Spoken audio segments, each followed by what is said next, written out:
Este povo não tem condição de continuar migrando, não tem condição de viver como peão, porque peão pode trabalhar só quando ele tem saúde. Quando ele não tem mais saúde, ele não tem mais aonde ir. E ele é indigente para o Estado. Este povo não precisa gastar o resto da sua vida como indigente. Eles são pessoas humanas que merecem felicidade igual a qualquer um de nós.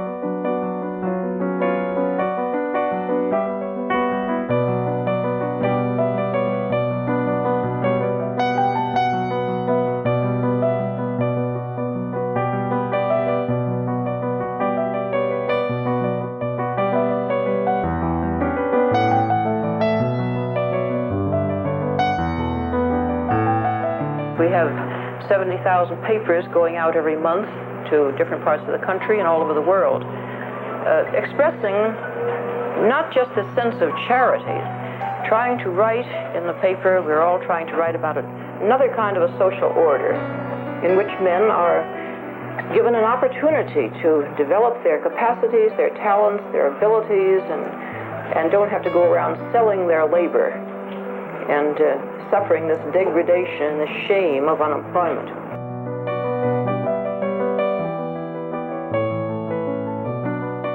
Every human person has a right to food, to clothing, to shelter, to health.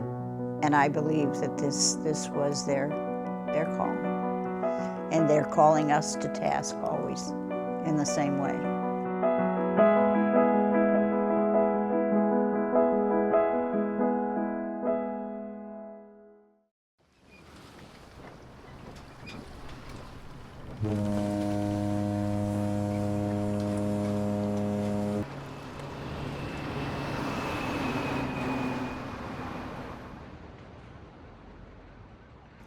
Dorothy Day, she's one of the founders of the Catholic worker movement. She died in 1980. She was born in the 1800s, and she actually wasn't raised anything. Her parents were not religious at all, and earlier in her life she was involved with different socialist movements, different communist movements, because she felt those were the movements in America that were really trying to help the poor, that were really trying to help the worker. So then she became Catholic herself, and for her, she started going to Mass. She still wrote for different communist and socialist newspapers, but she felt she could no longer participate with them in their marches and protests like before because of their atheism. And so she felt herself struggling, and it was about 3 or 4 years into becoming Catholic that she ran into a French peasant by the name of Peter Morin. But he was the answer to her prayer. She had prayed the day before at a communist-sponsored rally in Washington, D.C., a March of the Unemployed. She had prayed for a way to be open for her to work, now as a Catholic Christian, for the working people, for the poor, for the immigrants, as she had when she was with the communists and the socialists, but now specifically as a Catholic Christian. And when she met Peter Morin, well, it took a while, but she realized, here was it, that if you wanted to have Catholic leadership in the struggle for social justice, okay, do what you're telling other people to do. Just do it yourself. Personal responsibility. One of the key ideas of the Catholic worker. And so it was at this point that she really started to get re-energized in her Catholic faith, because at that point she was about to fall away, or she was close to it. She was really struggling because she felt that her Catholicism really wasn't helping the poor. It wasn't doing anything substantial to make the world a better place, because she just felt she was just going to Mass on a regular basis, and that's what Catholics do. Peter Morin, the French peasant, the worker teacher, you might say, came to me because of things that I had written and suggested that we start a paper that would give social teachings of the church. And he had a very simple and a very basic program to meet the depression and unemployment. He thought in terms of the works of mercy as an immediate way of relieving poverty. He thought of feeding the hungry and clothing the naked and sheltering the harborless.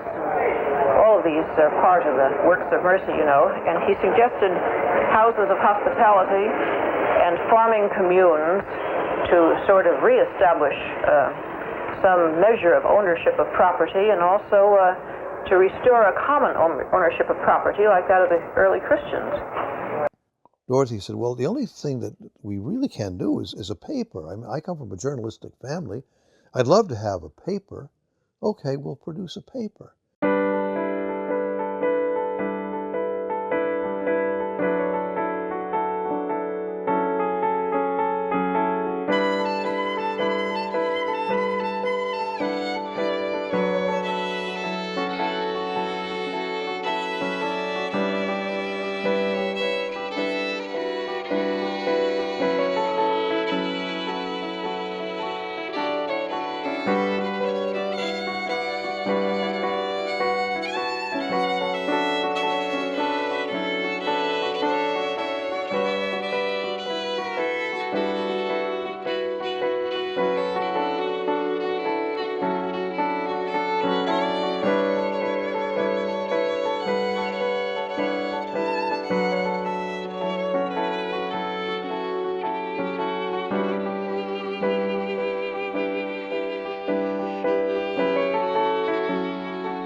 And in the paper, they talked about houses of hospitality where people could come with their needs.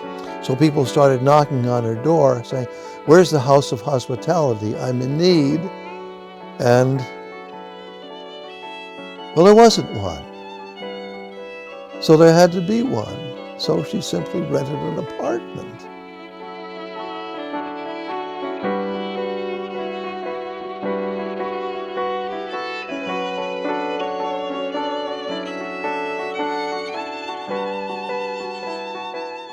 Then other people read the newspaper and thought it was a good idea and wrote Dorothy and said, can I do something like this? And she'd write them back and say, yeah, just start inviting people in your home.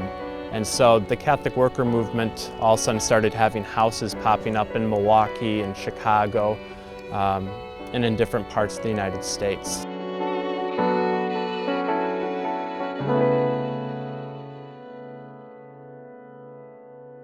But there was a lot of dislocation in the country, a lot of radical ferment. The communist and socialist movements were at their height. And when the Catholic worker came out with a radicalism that wasn't based in materialism and Marxism and class war, but based upon the gospel and the idea of the mystical body of Christ. There was a horrible crisis, with the Depression and land being seized and farms being consolidated and everything, and the streets of the cities were full of people who had been farmers. Peter said that they must start a new movement, a revolutionary movement.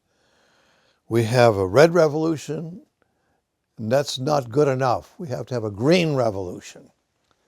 Green referring to the countryside, agriculture. I think Peter Morin really wanted the Catholic worker to be a rural movement, a rural back to the land movement that would have some people in the city, but basically a rural movement. And people live on their own land and are free of debt and can decide for themselves what they're going to do, how they're going to spend their time, and how they're going to use their resources. They're not going to voluntarily anymore work so that we can have cheap bananas, or come here and work in our factories. You know, they'll live on their own land, and they will use their land and their labor in ways that benefit themselves and their own communities. And that's why we're here at Peter Moran Farm. The people who come here out of need are more important than the garden. But we also think it's very important to keep Peter Moran's third plank alive. His idea that modern society is too much focused on the city, and that we forget the culture of the land, the culture of the people of the land. We forget even that our lives depend upon the earth, the air, the water, these natural things. Catholic worker houses all over the country and all over the world, and each one's a little different. At Causa, we provide hospitality for Latino families. We do community outreach, and we also work for social justice. So the biggest piece of the three parts of the ministry is the hospitality. A lot of Catholic worker houses they serve single men, single women, families. Our ministry, our hospitality is specifically for Latino families. So we have at the house right now, we have 4 families. Actually, we have single moms right now, so 4 moms and their children, and they stay at the house for 6 to 9 months. And while they're at the house, we provide basic things like food, shelter, hygiene supplies, medicine, very basic things, sort of anything that they need to work on to have a stable living environment when they move on. We are feeding people, and we are trying to make change, but instead of trying to change these people, we're turning around and we're going to the corporate structures. Interest and war were the 2 great problems of the day. 2 of the greatest problems of the day. And when the church puts this money out, money lending at interest, and gets itself involved with war industries, and what isn't involved? Anybody who owns any kind of investments, if you put your money in the bank puts it out. If you put it in mutual funds, they put it out. So that in a way we're all guilty, every single one of us. And that's why I say that when we're dealing with these issues and writing about this, we're not writing about this from any height of virtue. It's just something that we as an American people are involved in. Most Americans do not realize the total military involvement of the United States all over the world. Most Americans think that we're in Iraq, we're in Afghanistan, maybe we have something to do with Israel, and maybe we're doing something in Colombia because there's this war on drugs, which really isn't a war on drugs, but other than that, most Americans have no idea that we're involved in countless other countries and messing with their politics and messing with their militaries, training many of their militaries here. Americans are just clueless.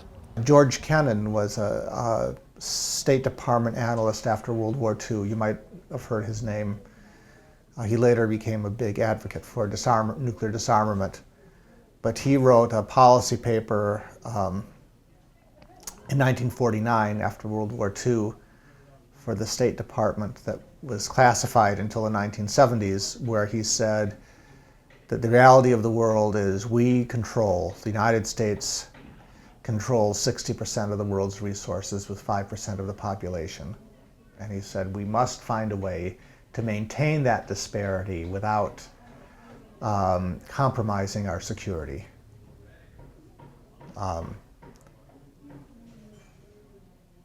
Which of course is impossible. You can't maintain that disparity without detriment to security. 9/11 proved that. That this disparity is something that it's the cause of war, and it necessitates war.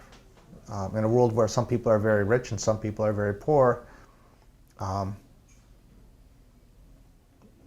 War is just the natural condition.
And the Vietnam War was going on, and I knew no one except people my age who were against the war. And our pastors at church, our teachers at school, our parents, I knew no one who was older who was not decrying that war. So, you know, I lived through this period when we were ridiculed. I would talk to priests and to professors, and they'd say, "You're crazy. You may be in good conscience, but you're not thinking with the mind of the church. This is not really good Catholic doctrine." Well, now they could never say that. And it was partly, and in good part, because of Dorothy and her friends and allies, and their steadfast witness, and their active participation in the preparation for Vatican II. It made a difference, and it's going to continue to make a difference. If it wasn't for someone like Dorothy Day, I don't know if the Catholic Church in America would take pacifism as seriously as it does. During World War I, if you would have said, "I don't believe in war because I'm Catholic," and you refused to serve, they would throw you in jail. They would say Catholics believe in war.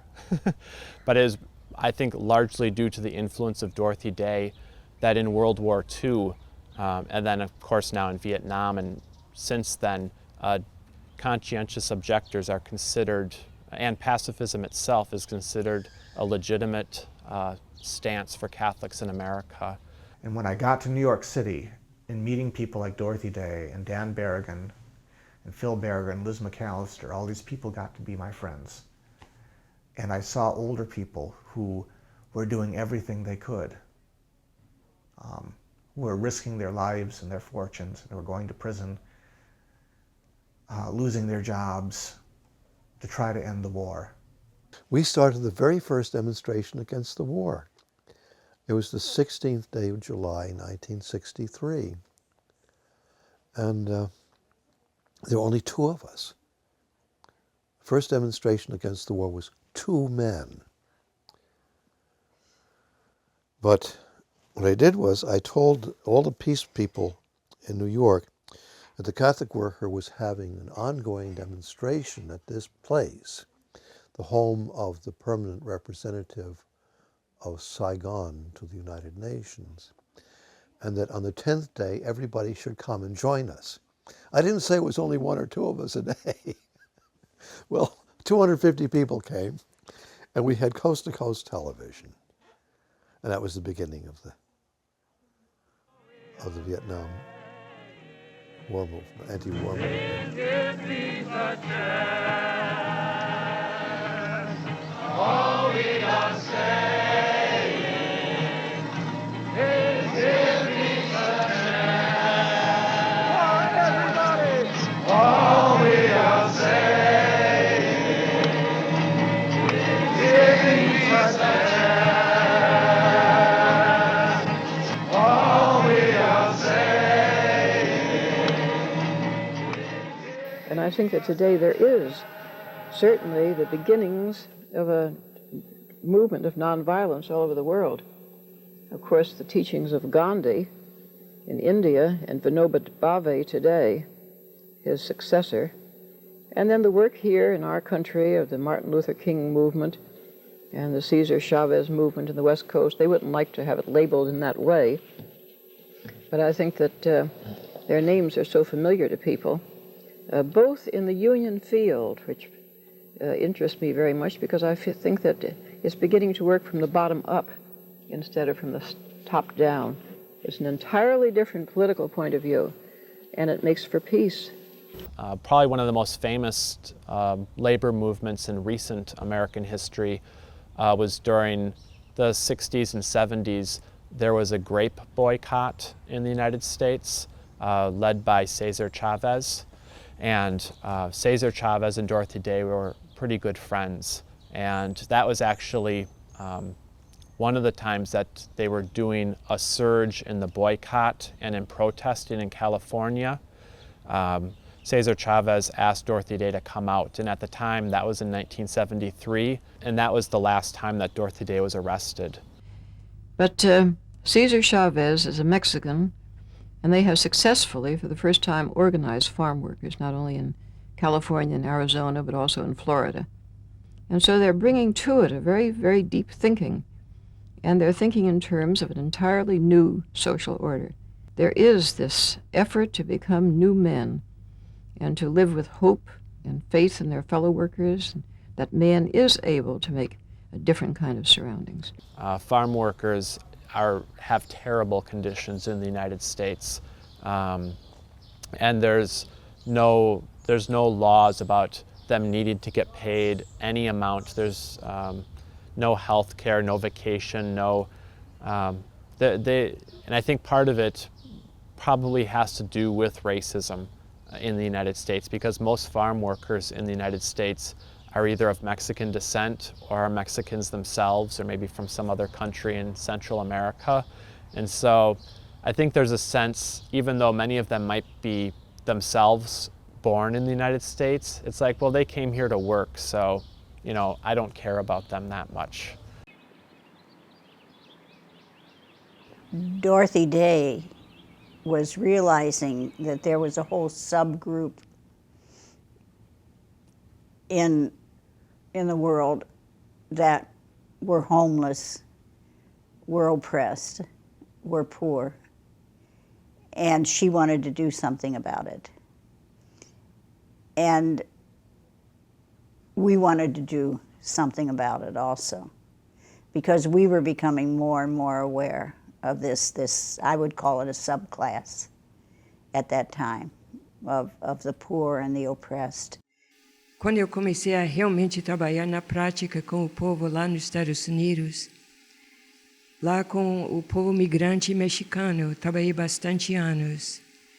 E quando eu cheguei aqui no Brasil, eu tinha um desejo, mais uma vez, de trabalhar nesse mesmo sentido, trabalhar com o povo que tinha mão na terra, e ajudar este povo a trabalhar a terra para que a terra produza a vida sustentável para eles não tenham que ficar migrando, para que eles tenham uma vida mais estável, que dá permanência e dá dignidade, para que seu trabalho traz fruto suficiente para ter uma vida boa.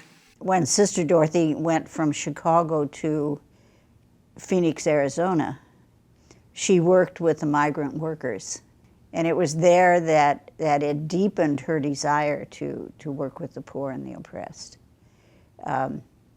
One of her students tells the story of her going into one of the camps, and as she was under the tree, they were sitting under a tree teaching the children, and a small plane flew over to dust the crops with pesticides. And Dorothy yelled out, "Run, run," because she knew that these pesticides had been causing all kinds of health problems and physical problems. And when she yelled out, "Run, run," the sisters ran, the students ran, but the people that were picking the crops kept on picking the crops. And she realized that they couldn't leave their work. and they couldn't run to safety, or they would have lost their jobs. And she became very angry. The students said she cried, and she was so angry. And it was experiences such as these that convinced her more and more that she needed to work with the poorest. She loved those people. She just loved the farm workers, the Mexican farm workers, and their families. They were such loving people, and they were so close to the soil. Their lives were so, in a sense, the poverty was so tragic and the injustice. At the same time, she wanted to help them, and she found among them that wonderful spirit of faith and the ability to live and to believe in spite of all the hardships that the people had. So when she went to Brazil, she found herself in a situation where she was working again with farm workers and their families. We went down on the same plane. We studied in Petrópolis at Senfi, and we went then up to Coroatá, Maranhão, where we worked together for 8 years until she moved up into the Amazon area. Quando nós saímos, que eu saí junto com ela do Maranhão, viemos para o Pará por quê? Porque a Transamazônica tinha aberto e muitos dos maranhenses vinham para cá, para o Pará. Então a Dorothy sempre pioneira, essa é a característica dela também, sempre na frente, sabe? Ela disse, olha, Rebeca, o povo está indo, bora nós também atrás deles.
Porque lá fora, quando a gente ouvia a propaganda da Amazônia, a gente achava que vinha para o céu.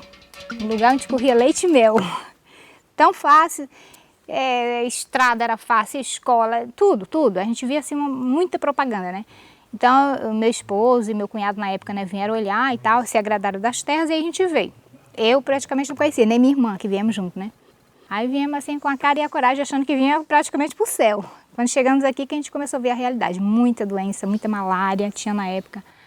No inverno não passava nada, era intrafegável as estradas. Hoje a gente já pode ter uma ideia dessa forma de desenvolvimento mais de 35 anos depois. Já se dá para ter uma ideia do que foi isso. E essa região, onde ela foi implantada por excelência, essa forma de desenvolvimento, é hoje a região campeã em morte de trabalhadores rurais no campo e campeã em trabalho escravo no Brasil. Não é isso que é desenvolvimento para a Amazônia. O governo assentou as famílias e depois abandonou. Abandonou, literalmente. Nós nunca tivemos acesso à justiça, ou aquilo que a gente entende por justiça. Nós nunca tivemos segurança contra quaisquer tipos de violência. Terra sem lei significa que o grande manda. Quem grita mais alto, quem fala mais alto, quem grita, ele tem razão.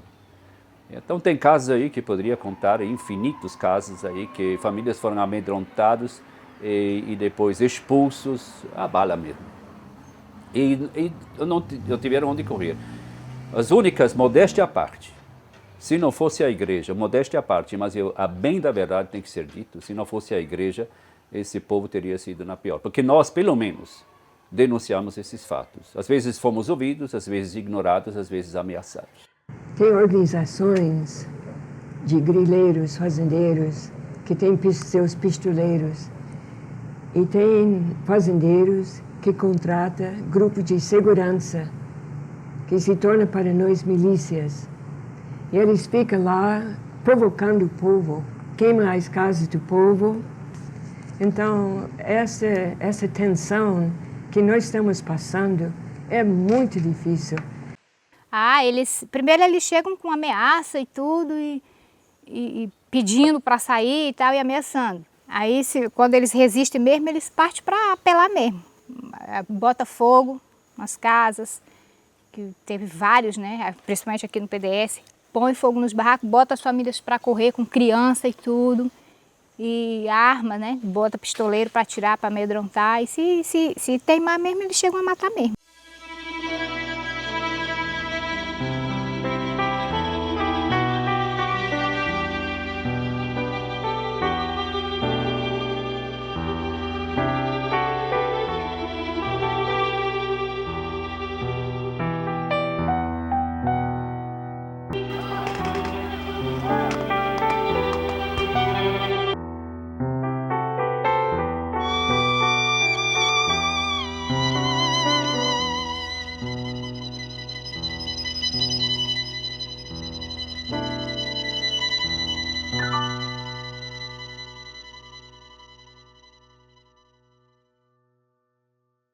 E aí, assim, depois que Dorothy chegou, em 82, que a gente começou a ver uma luz, como assim, uma luz no fim do túnel, né?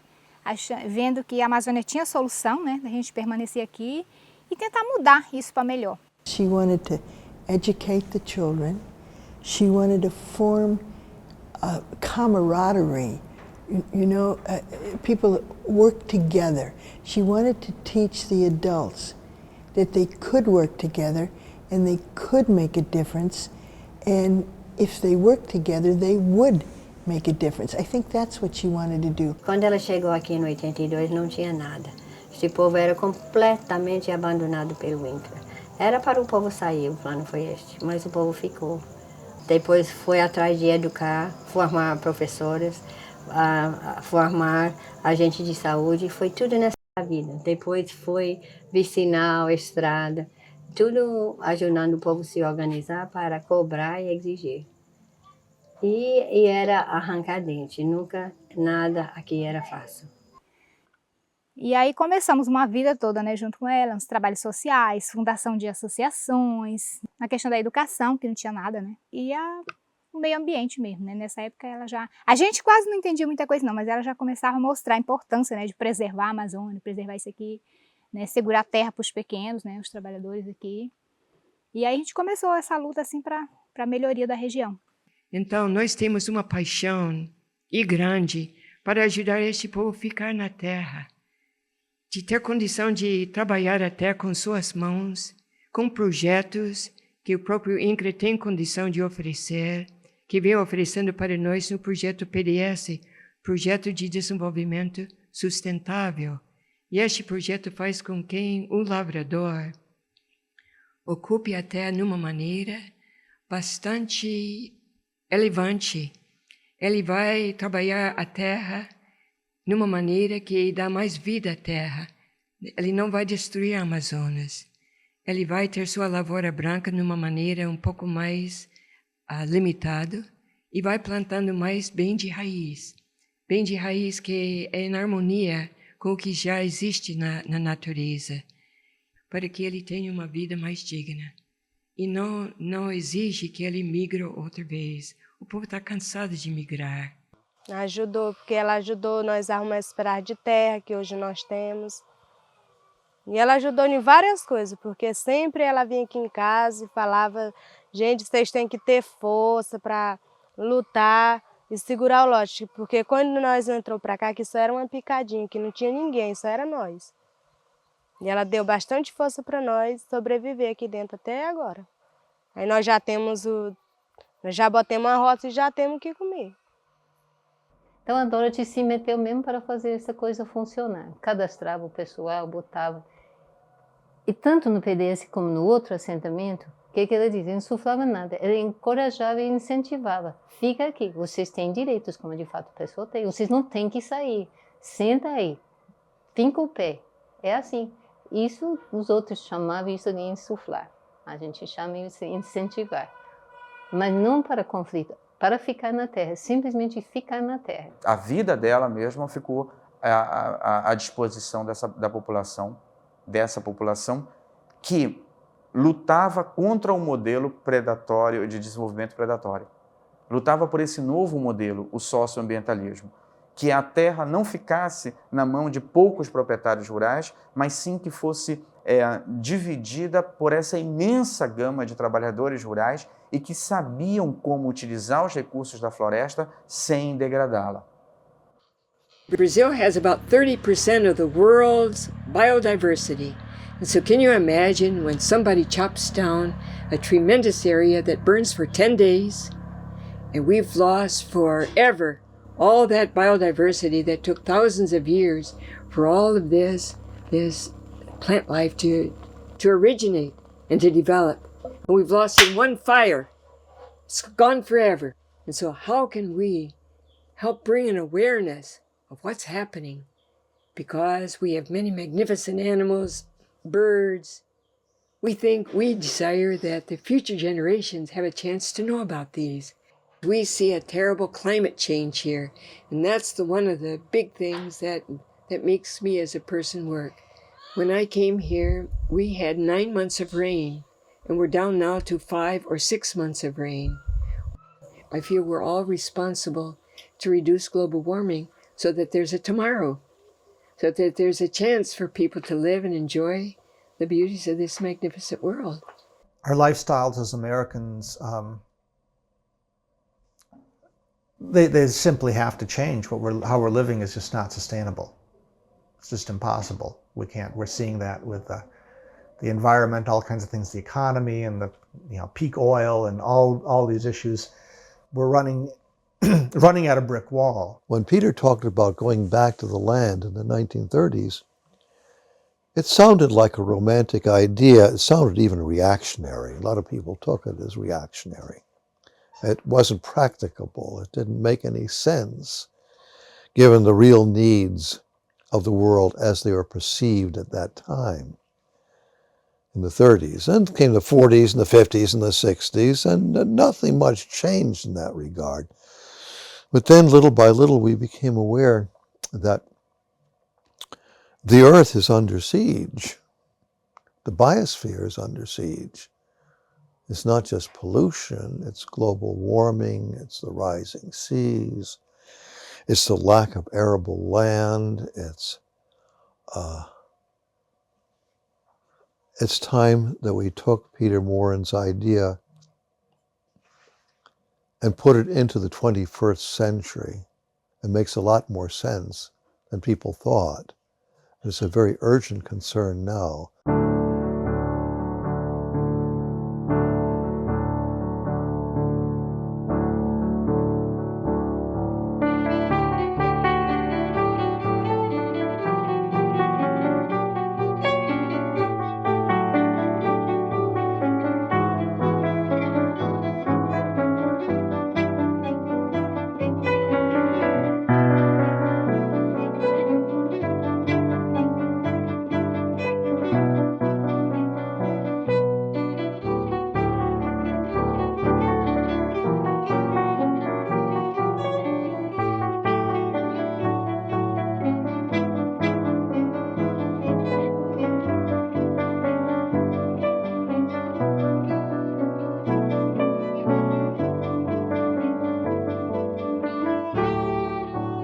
Se no Pará a luta for vencida pelo desenvolvimento predatório de madeireiros e fazendeiros, a mesma coisa se dará na próxima década no estado do Amazonas, que é para onde a nova fronteira está seguindo.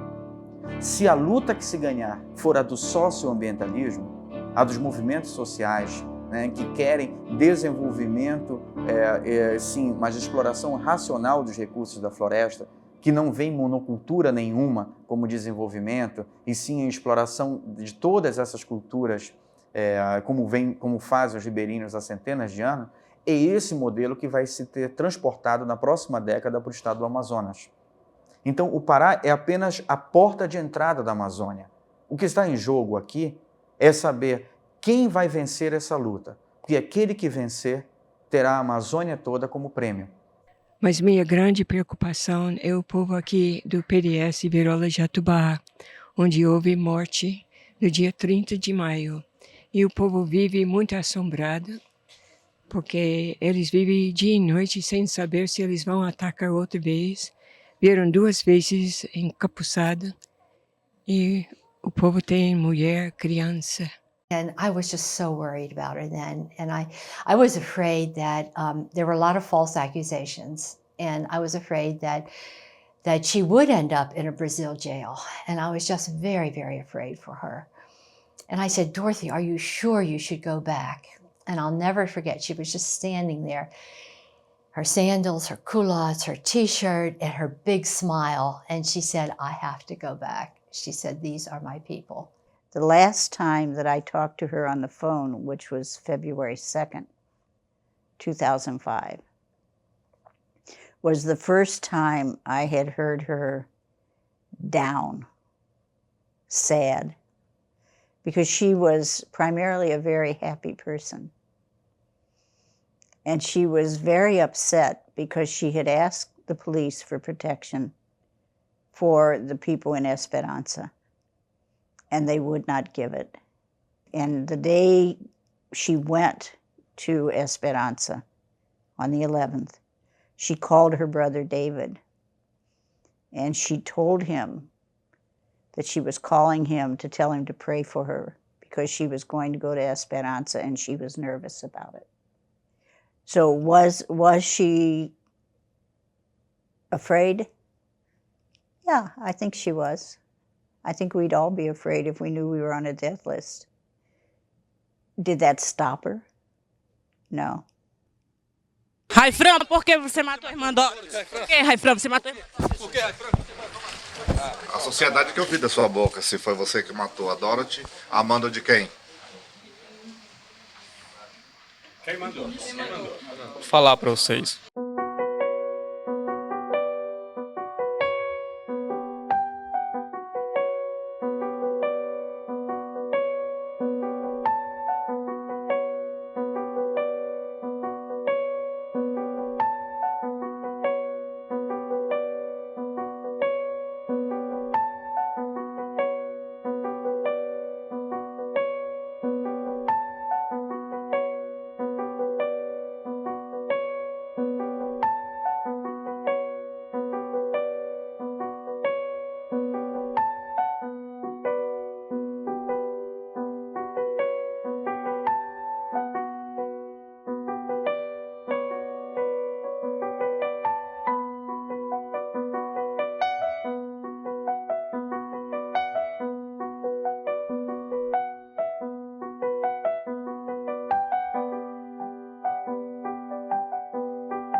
A história da Dorothy é a história dos macacos, né?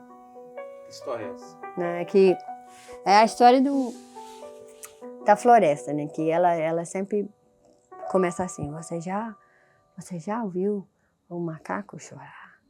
Já sentiu o choro de macaco no seu coração? Aí ela vai contar como este fazendeiro aqui, né? Era uma derrubada monstro de grande. Aí ele foi derrubando e deixou uma área no meio de floresta. E os animais todos foram para lá. Aí ele começou o fogo de fora. E o fogo foi consumindo até chegar naquela matinha no meio. Aí queimou todos os animais. Aí ela disse que você poderia escutar o pânico, né? O medo. Na medida que o fogo chegava. E depois foi o choro. Era o choro dos macacos que ficou mais alto do que qualquer outra coisa. Aí ela disse que cortava o coração. Aí essa é a história da mata que morre, que não é árvore morta, é vida. É vida que é de onde vem nossa vida. Nossa vida é intimamente ligada com a vida da mata, com a terra, com o chão. If Americans would stop buying furniture that's from areas of the world where deforestation is happening, obviously that in itself would greatly decrease the amount of deforestation, and then in hand maybe partly decrease the amount of slavery and the rest that goes on. And I think again, this is why Dorothy Day was more of an anarchist. Like she knows that things aren't going to change unless people decide to make the hard changes. It might actually involve sacrifice. Everybody can, in a very democratic way, can share in these world's gifts. If they've been invented, why should only a few share in them? Why can't more people share in the marvelous creativity that has come to our planet? Our people live very simply and happily without having so many things. So we have to learn to have the necessary things of life and not ask ourselves, what do we want, but what do I need?